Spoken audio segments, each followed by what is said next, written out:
I disagree with it because optically it just makes everyone look bad. What's happening? Oh, Fred's in the headlock! Join a group or you get arrested. Hello everyone and welcome back to the channel. So today we are looking at an incident involving a young independent journalist known online as Young Bob, which some of you will know. His real name's Thomas Moffatt, and his bodyguard Fred, and also an individual named Khalid during a political demonstration in Liverpool.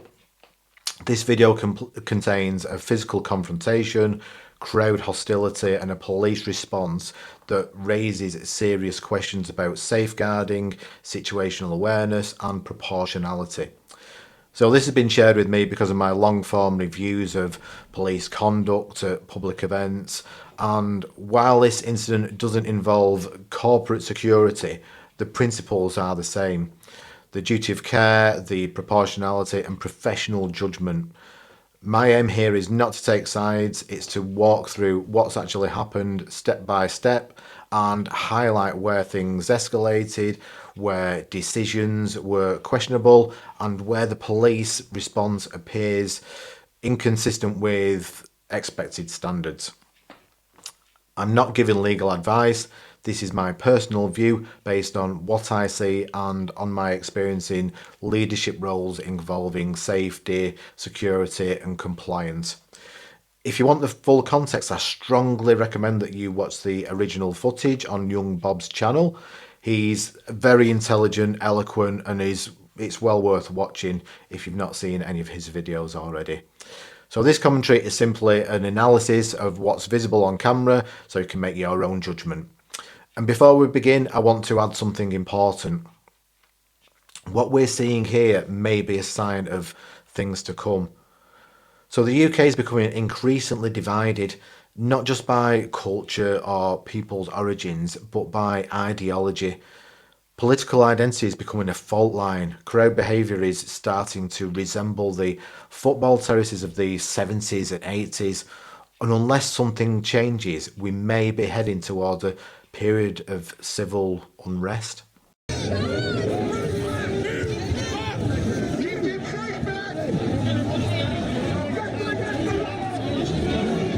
They're insane, these people are mental.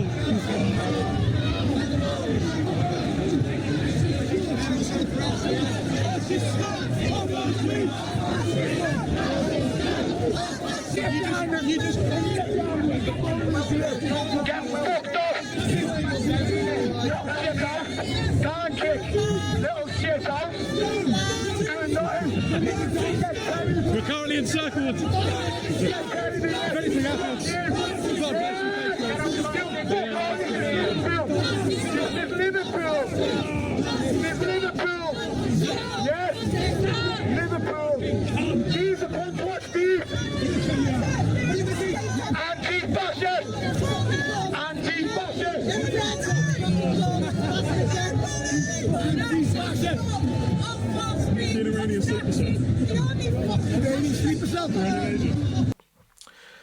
So who is Young Bob? Before we get into the incident, it's important to understand who Thomas is. So Thomas, known as Young Bob, is a teenage independent journalist. He films protests, counter-protests and public events. He is not aligned to any political group that I can find, and with these clips he actually says so repeatedly. He also states that he has published statements condemning extremism on all sides. He's under 18, is a juvenile, and that matters legally, ethically and also operationally. With him that day was Fred, who you may know as a bodyguard that's worked with public figures on YouTube, including Charlie Veach, and Fred's job is simple: to keep Thomas safe. If you want to see more of Young Bob and the full video, again, as I've said, have a look at his YouTube channel. You may get a different perspective to what I do, and that again is also important. Anyone today, we will defend ourselves. You're working together. We defend ourselves. Touch your bitch. Try. Shit out. Don't no fascist unit. Fascist unit not welcome in Liverpool. Get out of our city. Get out of our city. You're not welcome in Liverpool. Get out of our city. You're not welcome here.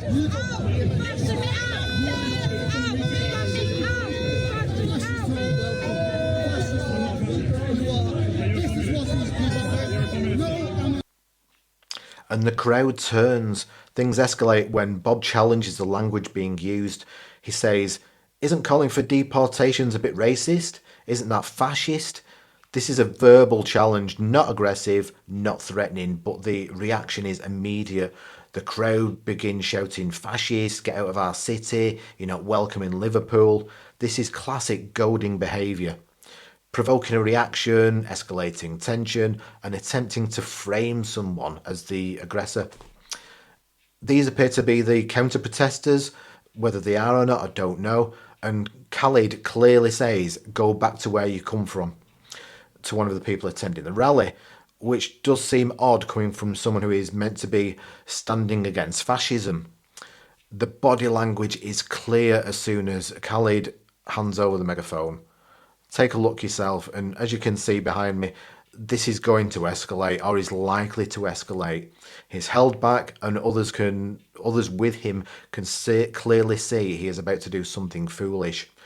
You can see the feelings and emotions are starting to get the better of him. Young Bob is heard repeatedly telling him to calm down. This was the start of what is to come. I'll let you watch yourself and make your own opinion. Where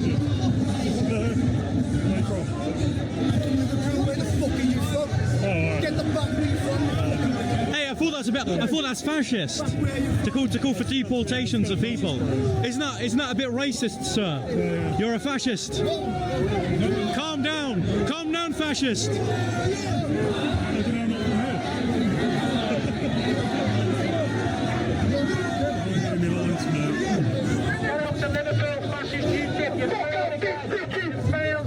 Don't make it up, don't assault anyone today. We will defend ourselves. You're working to terraces. We defend ourselves. Touch no bitch. Try. Check out. Lady, we will break your flag. Trade for trade. We keep the megaphone. It appears that Fred remains calm. He doesn't push, he doesn't shout, he doesn't advance. He simply stands there with Thomas or Bob, whichever you want to call him, protecting him from the crowd. And the grab from behind. So there are almost vague threats shouting from the megaphone, and there is clear online history between Fred and Khalid. In the clip, it starts with shouting towards them to watch these two and get ready to defend yourselves. In my opinion, this is now attempting to get some of the crowd on side in the event of any altercation, or maybe even to increase the tension and animosity towards them. Looking at some of these videos, I think it's likely that Khalid almost feels the need to even up the balance, for want of a better phrase. The word fascist is constantly shouted, more as a goading exercise than a political statement. Another good example of how it's almost being like on the terraces. Smoke bombs are thrown into the immediate area. Prodding and poking starts towards Bob, with banners and flags forced towards a camera, or potentially even his face. Someone can be clearly seen poking and potentially assaulting Bob or others in the crowd. Fred grabs a flag to protect Bob, and it can be seen that Khalid has been looking for a reason to get involved, and he does. As you can see with the image behind, Fred has quite a neutral expression while doing this and shows no emotion. It appears that Khalid goes to hit his hand with the megaphone, and Fred ends up with the megaphone in his hand. If you look closely, you can see this happen. Let's just watch it again. Lady, we will break your flag. So did you see it? This is the moment everything changes as the shouting intensifies. Khalid, who's been moving around the edge of the confrontation, suddenly grabs Fred from behind. Not from the front, but from behind. A blindside grab that instantly makes Fred look like he's resisting. So Thomas shouts, get off him. Fred's pulled backwards, arms pinned, unable to defend himself or even explain what is happening. So I hope the conduct of the officers has been looked into and reviewed after this incident, as there are definitely improvements that could have been made. but some of the de-escalation looks quite positive, but I'll get into that in a little bit. Boys! Get off him! Get off him, you cunt! Get off him! Ah!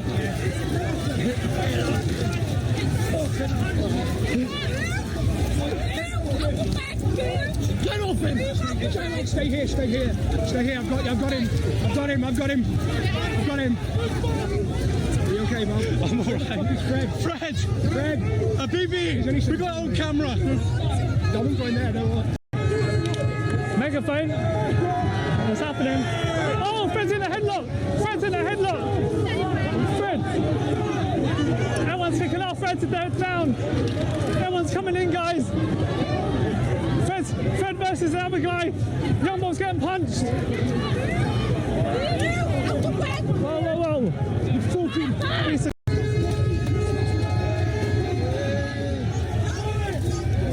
That was Khalid!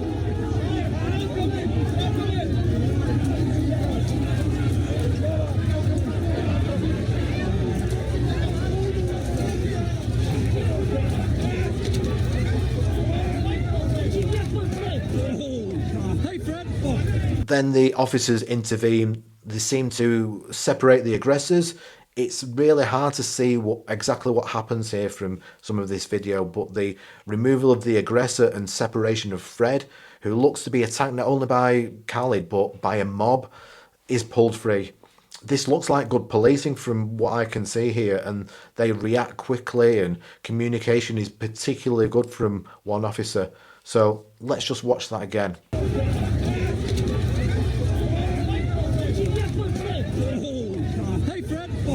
So the operational context that police officers are expected to identify the primary aggressor, separate the involved parties, protect minors and prioritise safeguarding.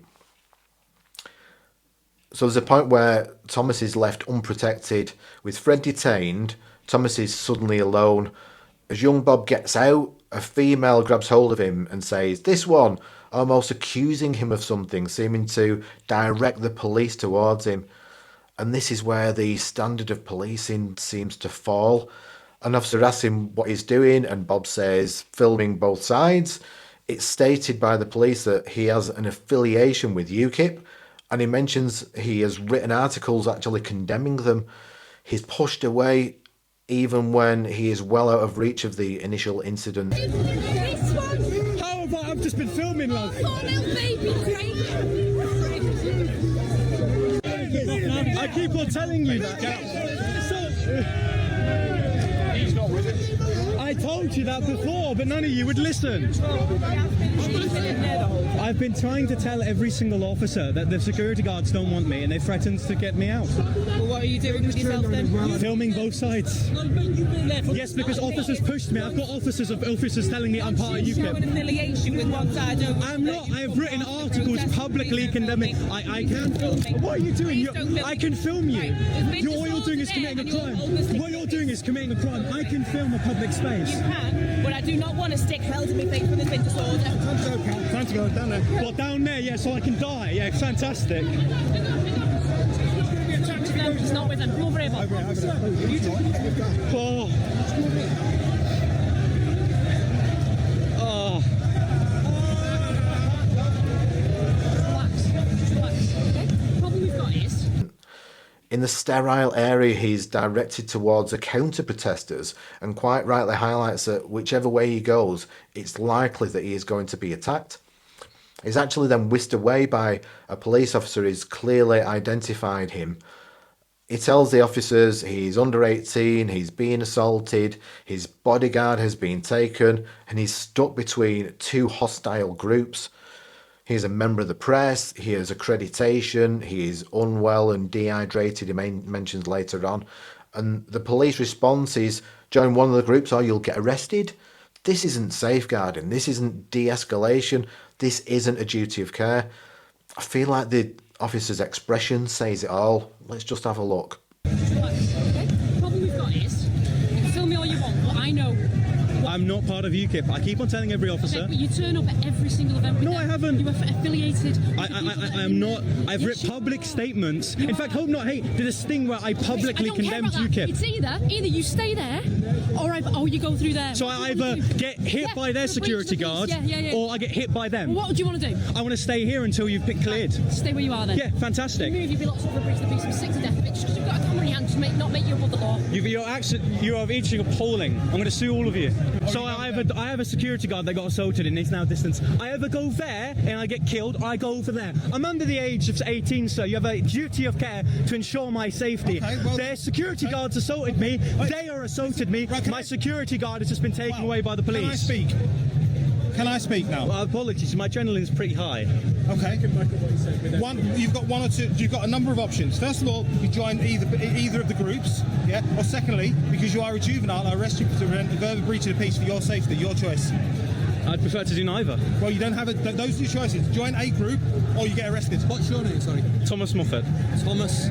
I would prefer to stay with you two lovely officers. It may be a sterile. This is now a sterile area. I'm a member of the press. You're not a member of the press. You haven't got I do have accreditations. Yes, I can show you. You were only, what's that? You can work as opposed to 16. What's your surname, Thomas? Moffatt. Moffatt. Moffat. And date of birth, please. No, an ITT. So here we've got a juvenile visibly distressed, surrounded by hostility, and the officer gives him an ultimatum. So police have a duty to protect minors, remove them from danger, provide welfare checks, and avoid coercive ultimatums. Avoiding misidentification and threatening arrest unless a minor joins a group is operationally indefensible. Well, you don't have those are your choices. Join a group, or you get arrested. So let's break down the police priorities. So instead of safeguarding a juvenile, the officers seem to focus on debating affiliations, questioning his presence there, and threatening arrest. Unless the officer is working with some kind of intelligence that we're unaware of, it just seemed like a challenge. At the time of this video, I've been unable to actually provide any evidence that Bob is a member of the press. He does state he has credentials on the video and to the police officer, but at this point it cuts off on the video, likely for privacy reasons. Bob does seem adamant that he's accredited though, and although there are varying methods of official press identification, it's not a must-have. The police, though, do not grant citizen journalists any special access, protective privileges or exemptions. And while I think of this, just be conscious of this misconception. Anyone can identify as a citizen journalist, but not everyone can have press credentials issued by a legitimate body. Without some kind of identification, the police only deal with them in the same way they do any member of the public. I also must add that this is not regulated by the government, but by professional standards bodies like IPSO, Impress, etc. So to summarise, the policing, this isn't proportionate policing. It is reactive, inconsistent, and operationally confused. The incident ends, but the questions don't. So the final reflection on police conduct, safeguarding and public trust. So this incident raises serious concerns about safeguarding a minor that was left unprotected in a hostile environment, misidentification by officers, accepting the wrong narrative and dismissing the correct one, the duty of care, threatening to arrest a juvenile unless he joins a group. That's indefensible. Public confidence when officers appear to side with the loudest voices rather than the facts, trust can erode. And that brings us to the bigger picture. So incidents like this reveal how policing decisions are made under pressure. Who gets listened to, who gets dismissed, and who gets protected. They really do show how easily misidentification can occur and how quickly a minor can be left vulnerable. How a single grab from behind can distort an entire police response. So if you've watched this far, I'd love to hear your thoughts.